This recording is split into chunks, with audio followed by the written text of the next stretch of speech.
In a disturbing and graphic video obtained by ABC News, a police officer shoots an unarmed man repeatedly as the man tries to flee. Now that officer has been charged with murder. ABC's Steve Osunsami is on the ground in South Carolina, where that video will almost certainly be a key piece of evidence in this case. This chilling video obtained by ABC News. Police officer Michael Slager fires 8 times at 50-year-old Walter Scott as he runs away, and this father of 4 dies in the dirt. It happened Saturday morning, 9:30 a.m. at this intersection here in North Charleston, South Carolina. It was a routine traffic stop. Officer Slager pulled Scott over for a broken taillight. According to the police report, Scott ran away, and the officer chased him up the street behind a pawn shop and into this empty lot. Black green shirt, move it. All units north in emergency status, Jason on foot. This abandoned lot becomes a killing field, and it's all recorded on a cell phone by an eyewitness no one sees. First, Officer Slager appears to reach out toward Scott. Then Scott breaks free, running away with what appears to be a line attached from the officer's stun gun. That's when Slager fires his gun 8 times at Scott's back as he's trying to get away, and he falls to the ground. Officer Slager walks over to him. He cuffs the dying man, and then he and another officer come to look Scott over. Authorities believe 5 of the 8 shots fired hit Scott, and that 2 of those bullets killed him. He needs to know that that wasn't an animal that he killed. He was my son. His family is beyond hurt. I lost it. I absolutely lost it, because I knew that it just started from a traffic stop. And I'm like, how can you go from a traffic stop to someone being dead? There were bench warrants out for Scott's arrest because of unpaid child support. But Scott's family says that's no reason for what they see as an execution. I never had a problem with him doing anything, stealing from us or bringing the wrong people home. Over police radio and in the incident report, Slager says he fired in self-defense, that Scott had taken his taser, causing him to worry for his safety. Shots fired. Subject get down. You grab my taser. But in the video, it's not clear who has control of the stun gun. We can only see that the stun gun cord is between the 2 men. It does appear from the video that Slager walks back and appears to drop something next to Scott, but it's not clear what.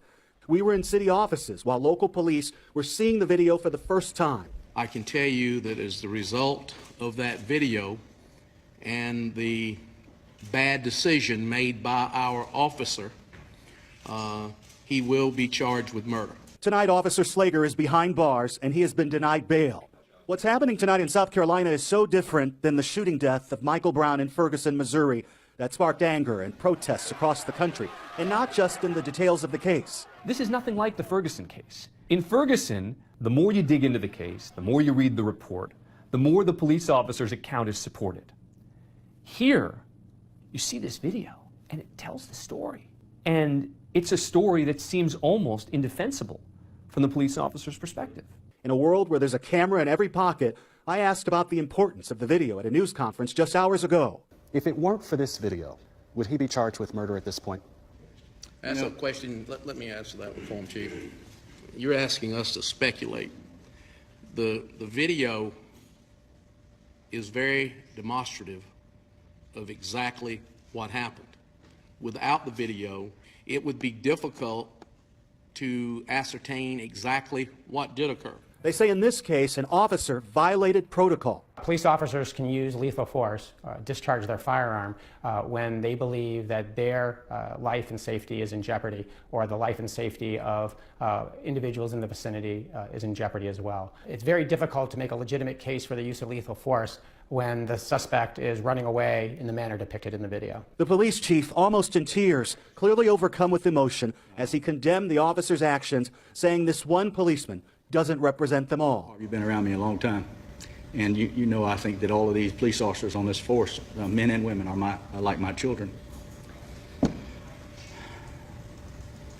So you tell me how a father would react to seeing this child do something. I'll let you answer that yourself. But the police department's reaction was definitive. If convicted of murder, Slager could face the death penalty or a term of 30 years to life in prison. This is not going to be an easy defense. This video is devastating evidence against this police officer. I just know that there's 2 families that are in bad way right now. Our prayers and thoughts go with both of the families. Tonight, Scott's family taking some comfort in the authorities' quick action. All we wanted was the truth. And I think through the process, we've received the truth. And we can't get my brother back, and my family is in deep mourning for that. But through the process, justice has been served. And I don't think that all police officers are bad cops. We were with Scott's family and his 3 children tonight after they heard the news. We have a little bit more of a process to do because charge is not being convicted. Once a conviction is put in place, I'll feel a whole lot better. The family is considering filing a civil suit. And I'll miss my son. I just pray it doesn't happen to anybody else. For Nightline, I'm Steve Osensami in North Charleston, South Carolina.